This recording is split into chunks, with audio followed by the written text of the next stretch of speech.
Hello, my friends. This is Rick, and you're still at the table, and we are looking at Star Wars: A Black Ice from West End Games. Rebel heroes lead the attack against the Imperial fleet. Prizes of the Empire's biggest cargo vessel.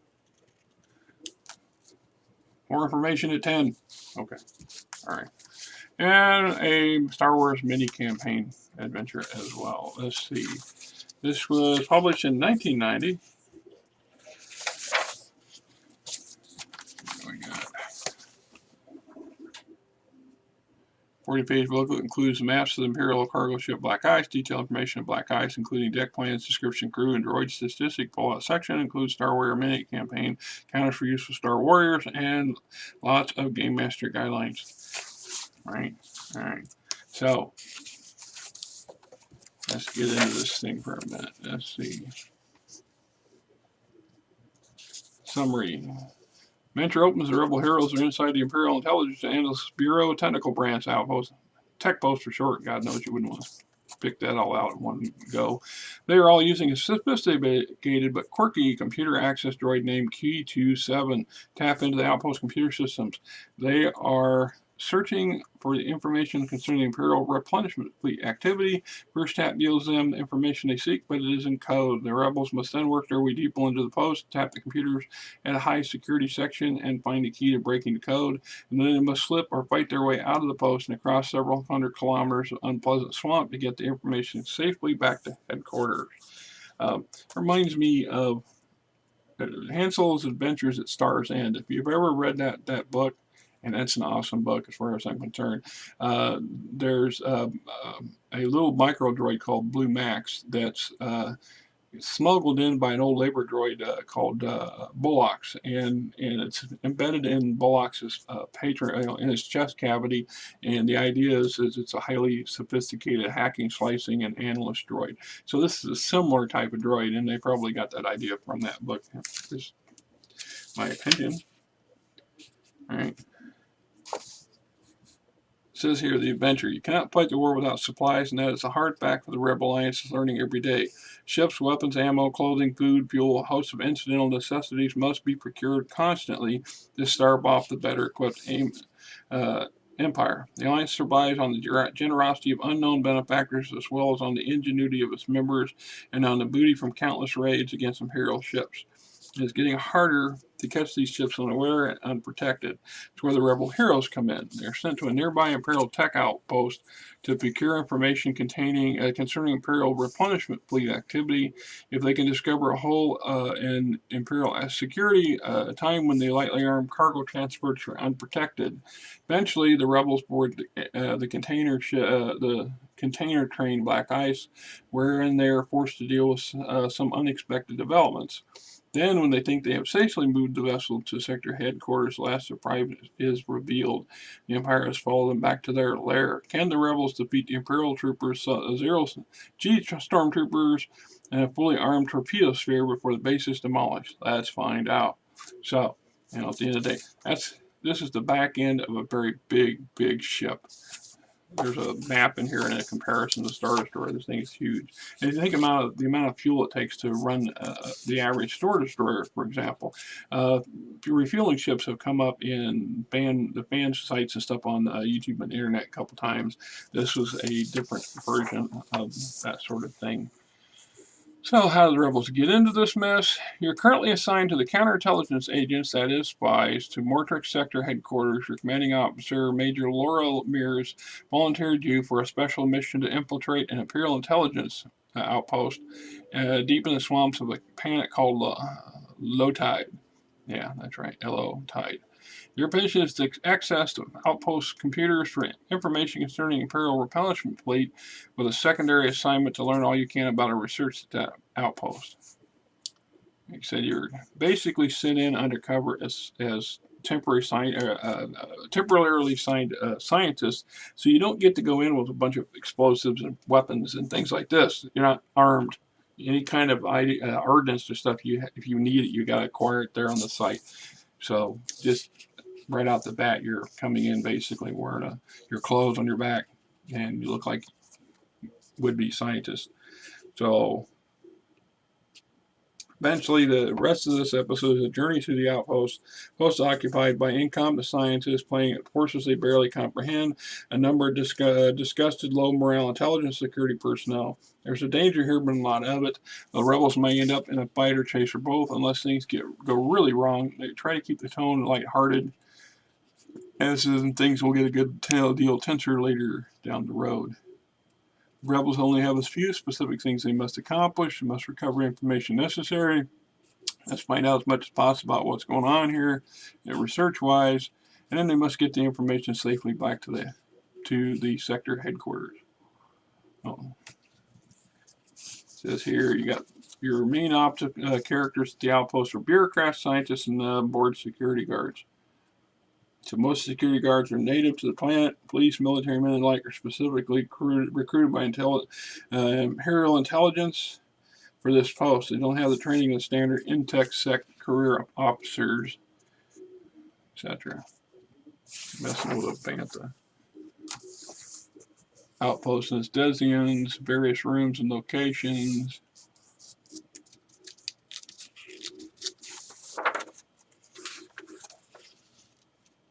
Meet Dr. Benkin.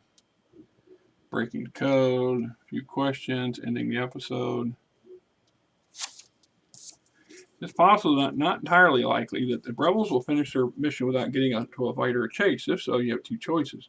Simply let them get off scot-free. At the end of the work shift, a large multi-passenger repulsor craft arrives and all the scientists pile into it. Heads back to town wherein the rebels slip away, get in touch with the contact, and head off planet. Or you can blow their cover sky high, just as the rebels are feeling safe. They're tripped up by one of those unfortunate accidents which seem to just happen. Perhaps Dr. Benkin shows up with another recent transfer from Dakot, who doesn't know the rebels. Hara or Pora arrives just as QT finishes the computer download and demands to know what's going on. One of the secretaries turned out to be an old friend of the rebels or pre-rebellion days and instantly asks when he or she became a scientist. Now go to the chase. The chase, security doors, stun fence, the minefield. Here's the plan. There's always a plan. And accidents will happen. If the rebels are captured, they are taken into the city and thrown in prison. If you're feeling inventive, you can make set up a prison break scenario. Otherwise, you can have the rebels contact in the city, get them and QT out of jail. Remember to reduce the skill points reward, and then go on to the next episode. Episode 2, The Plan. Rebels return to the Alliance Sector headquarters, data files, and with the help of Major Ramirez, plan a daring raid against the Imperial Replenishment Fleet. Unless something truly unusual occurs, there's no overt action in this episode. The rebels meet their superior officers, get healed if necessary, get ready for the next big attack. Episode is important, however, it serves to advance the plot, introduce new characters, signals a major tone change in adventure, but there's no action in it. So, it's one of those things. In any good campaign, you're going to have downtime, you're going to have mission profiling, you're going to a section that doesn't involve death and dismemberment. Just is what it is, right? So, briefing the rebels' contact, that missed the thing goal, what to do for 24 hours, the scam, T's and QT's display screen, what's the catch? So, Durgan speaks next. As you know, ever since the Imperials hit our refinery in the Chuhan Belt, our local operation has been critically short on fuel. We got barely enough to sustain normal operations. Exercise is going to seriously deplete our reserves. We need more fuel. Mirrors interjects calmly, you folks are going to go get it for us. So they've been volunteered for another mission. A couple weeks ago, Sector Headquarters acquired 2 Imperial Spiral-class assault vessels, and she didn't, Mirrors doesn't say how. They're small, needle-shaped craft designed specifically to bore their way through the enemy abyssal particle shields and straight into the side of the ship. Black ice diagrams, white teams. So you're split into 2 teams. The player characters are team 1, or our team black team, and then there's a white team, and they don't necessarily work together well.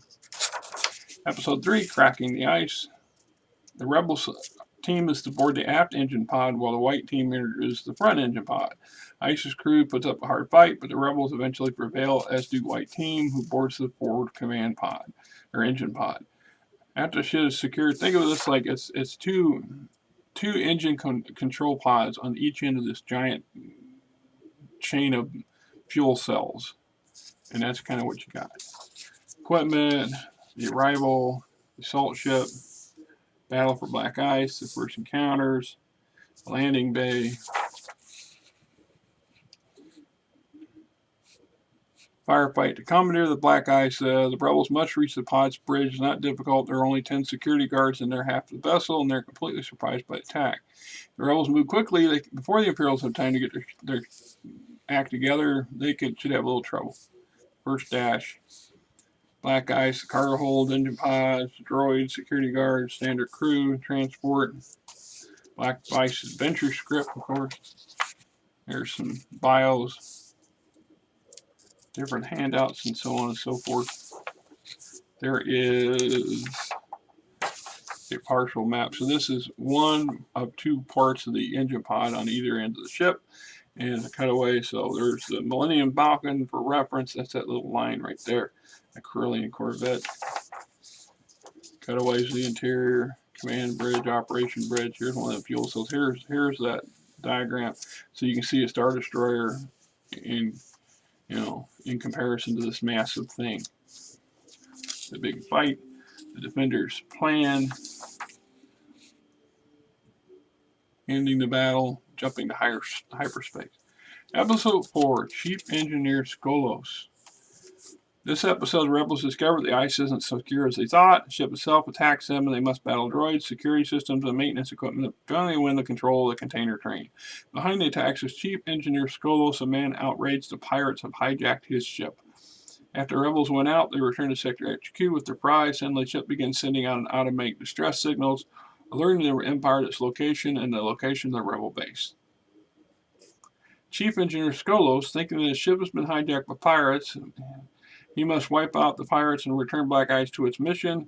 Skolos knows Black Ice like the back of his hand, maybe better, devise a series, blah, blah. So you got this really cheesed head chief of the ship trying to defend his turf, and you got to deal with him and all of his knowledge and tricks and things he's going to do, and eventually locate him, take him down, or convince him to stop fighting. That brings us to Episode 5, The Blitz. Rebels are unwittingly allowed the Imperial to discover the Sector HQ's location.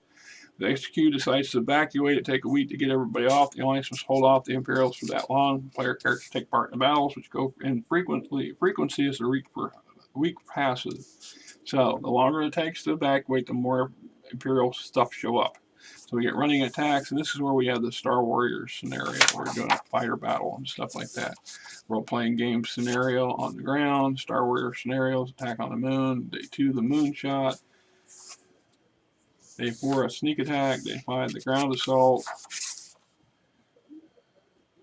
ground forces, the final flight, attackers, the aftermath, the defenders. Pretty straightforward stuff here. Number 6, no surrender, a hero's death. I need 6 volunteers, you, and you. All the rebel heroes are volunteered yet again to take the black ice in a kamikaze attack against the torpedo sphere if they have to. The only ones in the planet have been aboard the ship, and the only ones who have any experience. So you gotta take the ship, get it up there, begin the process of ramming the torpedo sphere to save the base and the planet, and then get the heck off the damn thing before it explodes. And all that fuel and effort to steal that thing becomes, a waste of time and space. So it's actually a pretty good adventure. I ran this twice as a one-off for some players and friends, and I've tapped it a few times for some ideas and things like that. But this is not a bad little adventure. So, team, good chance, play it, run it, enjoy it. Till next time.